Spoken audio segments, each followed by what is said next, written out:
شمالی پاکستان کے دور دراز گاؤں کالا چشمہ میں ایک قدیم مزار تھا۔ گاؤں والے اسے چور دی حویلی کہتے تھے۔ روایت تھی کہ صدیوں پہلے ایک بدنام زمانہ ڈاکو ملک ریحان وہاں پناہ گزین ہوا تھا اور سونے اور جواہرات کا خزانہ جمع کر رکھا تھا۔ کہا جاتا ہے کہ ملک ریحان کو ایک صوفی بزرگ نے بد دعا دی تھی، جس کے تحت اسے ہمیشہ کے لیے اپنے چوری شدہ خزانے کی حفاظت کرنا تھی۔ جو بھی حویلی میں داخل ہونے کی جرت کرتا وہ کبھی واپس نہ آتا، اور گاؤں کے بزرگوں نے کسی کو بھی وہاں جانے سے منع کر دیا تھا۔ ایک مونسون کے موسم میں زارا نامی ایک نوجوان خاتون ماہر آثار قدیمہ کالا چشمہ پہنچی، جو ان داستانوں سے متوجہ ہو کر اس قدیم مزار کی حقیقت جاننے کے لیے پرعزم تھی۔ زارا کو ہمیشہ تاریخ اور لوک کہانیوں میں دلچسپی رہی تھی، اور وہ یقین کرتی تھی کہ حویلی میں وہ راز موجود ہیں جو اس علاقے کے ماضی کو بے نقاب کر سکتے ہیں۔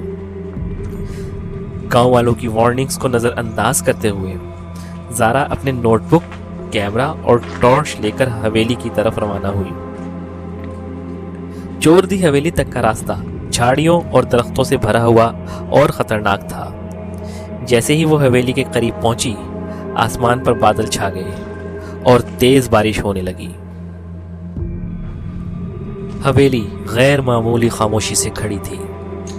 اس کی بوسیدہ دیواریں کائی اور بیلوں سے ڈھکی ہوئی تھیں۔ ایک دفعہ عظیم الشان داخلی راستہ اب ایک اندھیرا اور پراسرار منہ بن چکا تھا۔ زارا نے خود کو مضبوط کیا اور اندر قدم رکھا۔ اس کی ٹارچ کی روشنی لمبے سائے ڈال رہی تھی۔ اندر کی ہوا سرد اور نم تھی، جس میں کافی بدبو تھی۔ زارا احتیاط سے کمروں میں چلی۔ جو کچھ اس نے دیکھا اس کی دستاویزات بناتی رہی۔ حویلی پرانی، ٹوٹا ہوا فرنیچر اور ملک ریحان کے دور کے آثار سے بھری ہوئی تھی۔ زنگ آلود ہتھیار، بوسیدہ نقشے اور دھندلی تصویریں۔ بوسیدگی کے باوجود زارا کو ہوا میں ایک عجیب سی توانائی محسوس ہوئی، جیسا کہ گھر زندہ ہو اور اس کے ہر قدم کا مشاہدہ کر رہا ہو۔ جیسے ہی وہ حویلی کی گہرائی میں گئی، اس نے مدھم سرگوشیاں سننا شروع کر دی، جو بارش کی آواز میں مدغم ہو رہی تھیں۔ اس نے اس بے چینی کو ہوا اور اپنے تصور کا حصہ قرار دیا، لیکن سرگوشیاں بلند ہو کر زیادہ واضح ہو گئیں اور خالی حالوں میں گونجنے لگی۔ سرگوشیاں اسے حویلی کے پچھلے حصے میں ایک چھپے ہوئے دروازے تک لے گئیں۔ اسے کھول کر وہ خود کو ایک چھوٹے مدھم روشنی والے کمرے میں پایا۔ کمرے کے وسط میں ایک بڑا نقش و نگار سے سجا ہوا صندوق تھا۔ زارا کا دل تیزی سے دھڑکنے لگا۔ جب وہ صندوق کے قریب پہنچی، یقیناً اس نے ملک ریحان کا افسانوی خزانہ پا لیا تھا۔ جیسے ہی اس نے صندوق کھولا، کمرہ ایک چمکدار روشنی سے بھر گیا اور سرگوشیاں ایک گونجدار شور میں تبدیل ہو گئیں۔ زارا پیچھے ہٹ گئی، اپنے کانوں کو ڈھانپ لیا، لیکن بہت دیر ہو چکی تھی۔ کمرہ گھومنے لگا اور اس نے خود کو ایک نادیدہ قوت سے صندوق کی طرف کھینچتے ہوئے محسوس کیا۔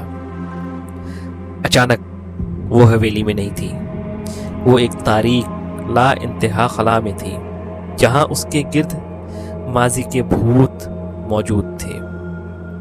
ملک ریحان اور اس کے شکاروں کی روحیں اسے گھیرے ہوئے تھیں۔ ان کی آنکھیں کھوکھلی اور دکھ سے بھری ہوئی تھیں۔ وہ اس کی طرف بڑھنے لگے۔ ان کی آوازیں ایک غمگین کورس اور رہائی کی بھیک مانگ رہی تھیں۔ زارا نے چیخنے کی بہت کوشش کی، مگر کوئی آواز نہیں نکلی۔ روحیں قریب ہو گئیں۔